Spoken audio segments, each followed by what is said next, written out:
All right, guys, happy Sunday and happy football season. I'm excited that football is here. I got my Patriots jersey. Good thing I got Edelman because, Brady's gone. But anyways, it's all good stuff.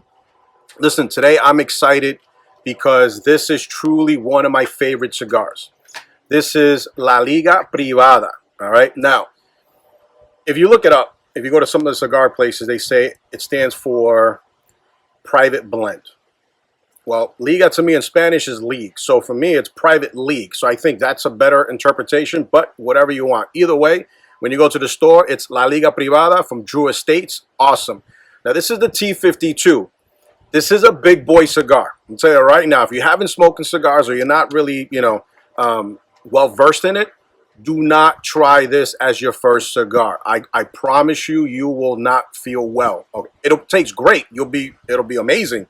And then you'll be like, uh-oh, I can't. Even on a full stomach. You got to work your way up to this big boy, okay? So it's a T52. Now, the T52, now the reason why it's called T52 is because of the seed that it actually uses. The blend of seed, it's actually called a T52 seed. And I believe this was, in Nicaragua, I believe, is where they planted this. Everything comes from Cuba. A lot of the seeds, they breed them and so forth and come up with different blends. So this is a T52. It's a special one. And the blends on this is amazing. I've had a few of these and I'm never disappointed. Okay.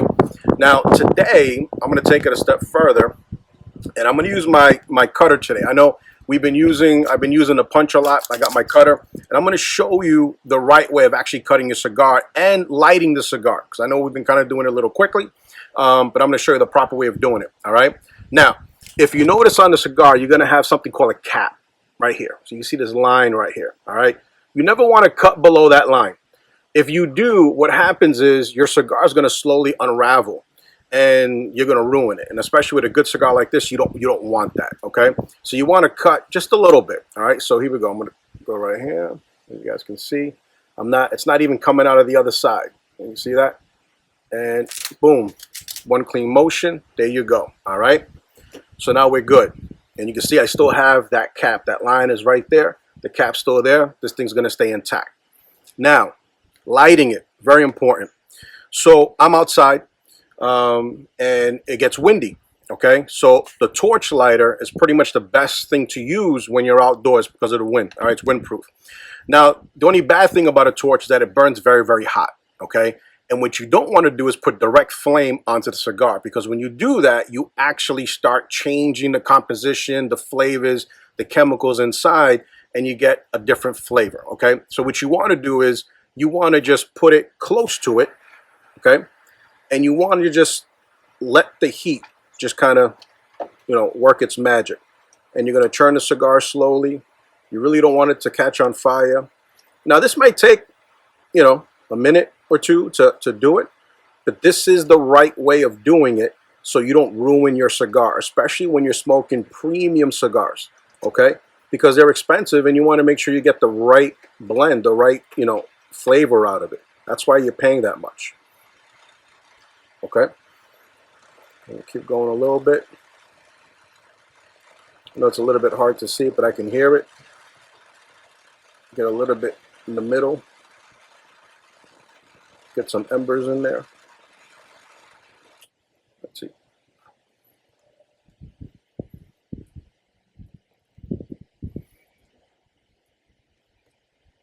That's all right. I'm gonna go a little bit more. But listen, that's a good draw. I'm telling you, that's some good stuff right there. And if you guys have had some T52s, you know what I'm talking about. That's some good stuff.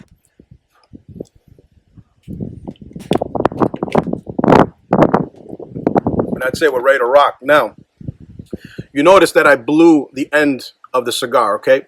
The reason why you do that is so that if there is, if it's burning a little bit more unevenly on one side, when you blow it, it kind of puts that fire out and your cigar will start burning more evenly, okay? And you can see, look, it's nice smoke, nice ring.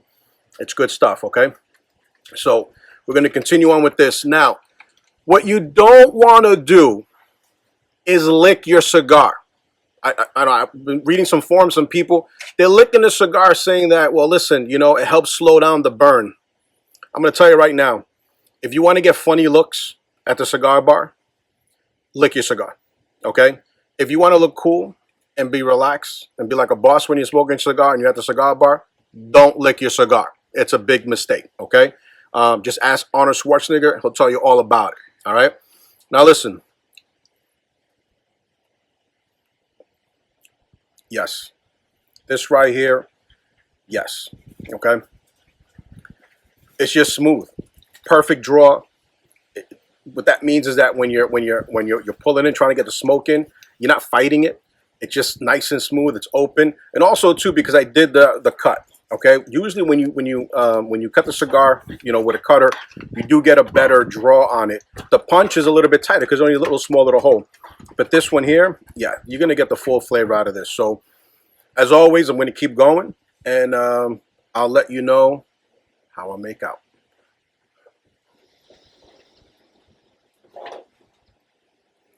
All right, guys, listen. Holy smokes. Amazing.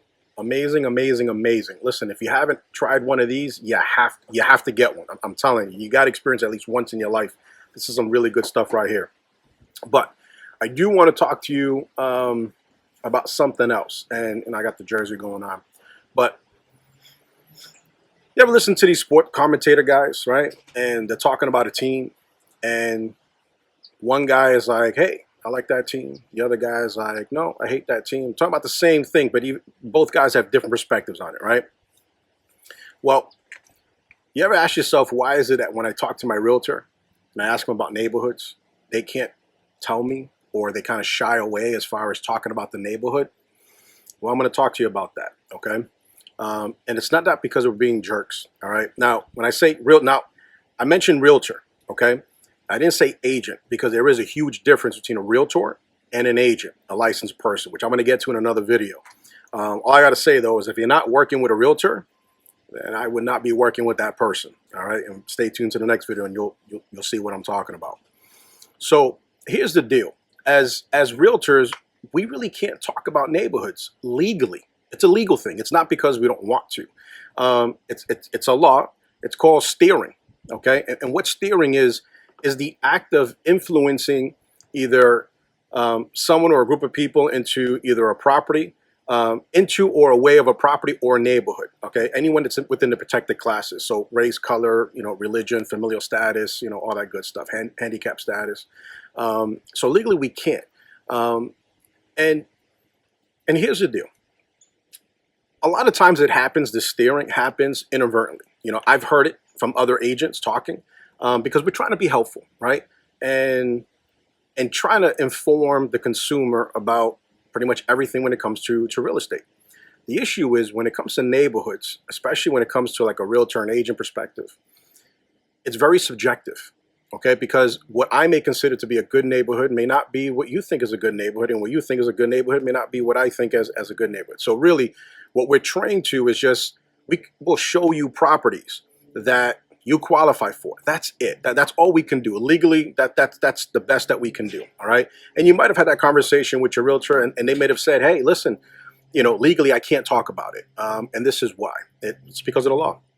So if you're a consumer out there and you're questioning what neighborhood is this a safe location, then what I recommend is contacting the local police department of that area, okay? Those guys, they can give you that information. That's their job. That's where you're going to get that info, okay? As far as the type of people or who lives there, again, we can't get into that. We don't know for sure, right? So, and I'll give you an example. If I'm working with someone, and let's say they happen to be Italian, okay? I won't say, well, listen, since you're Italian, you must want to live in an Italian neighborhood.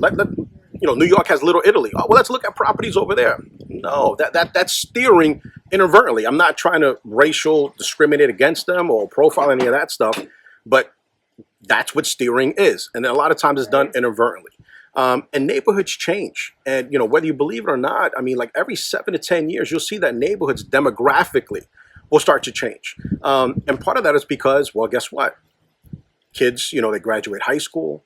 they move out, other families move in, and you'll see that neighborhoods go through that change, okay?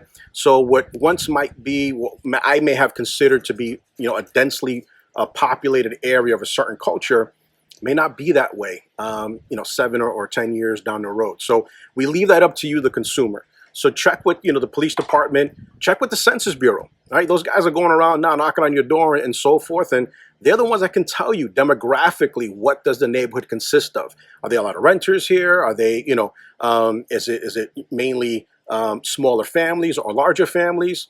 You want to do that, okay?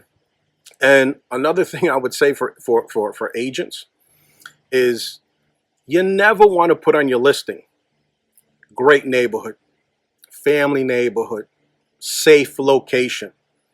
How do you know? You don't. That's actually another legal practice. It's called puffing, making exaggerated statements about a property, okay? Because if I say, listen, this is a safe location, guess what? You as the consumer, you think that I did my due diligence, that I checked the police department and made sure that there's, that this area is safe. How do I know there's not a sex offender or someone like that lives right next door? Okay, so those are comments and those are statements that, as an agent, as a realtor, you don't want to make. Okay, but as a consumer, it's very important that you do that homework on your own. Never rely on anyone's opinion. Go to those resources, the police department, the Census Bureau, and drive around the neighborhood. I always tell my clients, listen, if you're looking at a property before we even book an appointment, they're looking at the neighborhood. Okay, and I tell them, look at the neighborhood different times of days and different days of the week. And now I get it. This market right now is ridiculously hot. Things are selling within 48 hours, but that's fine. You can still do your homework because, listen, when I take a listing, my pictures are amazing. My job is to sell that property, okay? I'm not going to show you what the neighbor's house looks like. And what if you drive by and the neighbor's house is all dilapidated and you got cars on lifts and all this other stuff? Do you want to live next to that? Well, maybe you do, maybe you don't, okay?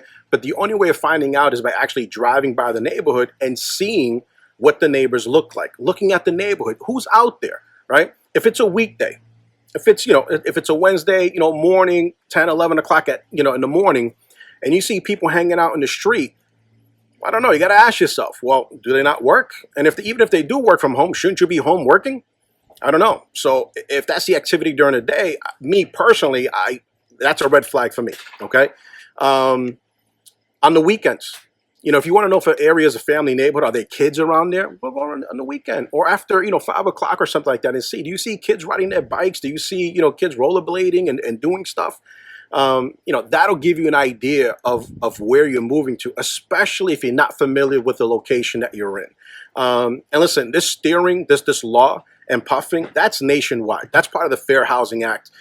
We can't do that. So if you do have an agent that's saying, oh yeah, this is terrific and blah, blah, blah, I would question it because legally they're not supposed to be doing it. They can definitely lose their license. Now, back to La Liga. This is joy. This is joy right here. I'm telling you. Joy in a stick. I'm serious. It is good stuff. I mean, it's burning nice. Has a nice oily wrapper. This is awesome. Now, I am going to do another video on La Liga Privada, the Bellicoso number 9. Now, this is actually a hybrid of that number 9. Number 9 is, listen, that's a big dog too. Awesome smoke, but different from this one, okay? This one was created after that. It was kind of to give it a different blend, and they did it. And actually, for your Northeastern people, the wrapper is actually from Connecticut. This is a Connecticut broadleaf. It's actually the person that came up with this broadleaf. He calls it an American Habano. Which is nice. And I know that the manufacturers, when they were looking for the right wrapper, they were looking for some years. I believe it was like 4 years before they actually settled on a wrapper for this particular cigar because of the blend, because of the T52. So they did find it in Connecticut, and they put it together, and it was a risk because, listen, that number 9 is amazing. Like it is truly amazing. So to kind of play with the number 9, they did a great job with this. This was like, wow, so whether you go with the number 9 or the T52, you are guaranteed an amazing smoke. Okay. I'm going to keep going. And as always, I'm here. I'm playing cards at the same time. So we're going to let this go down a little bit more and stay tuned for the update. All right, guys. So listen, I'm getting to the last little bit of this. I had to take the wrapper off.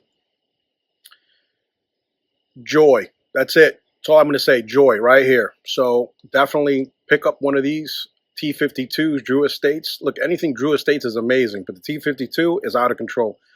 Definitely, you will not be sorry if you have one of these. As always, thanks for joining me. And listen, let me know what you like. I got some cigars on order for some other folks that gave me some recommendations. We got the Java that's coming up. We got the Excalibur that's coming up as well. So, like I said, I love trying new stuff. Let me know what you like. And if you have any questions, even pertaining to real estate, anything like that, let me know. For some of you that don't know, I'm actually a real estate instructor. I have a school here in Massachusetts, Champion Real Estate Academy of Massachusetts. So I teach the pre-license course as well as the broker classes. So and I've been doing that for 10 years now or something like that. So I'd be happy to share with you, what I know, and if I can give you guys some tips, I'd be happy to do so. Okay. All right, guys. Until next time, we'll see. I might have another one, maybe not, but if not, that's okay. This thing was truly amazing. All right. I'll see you guys next time.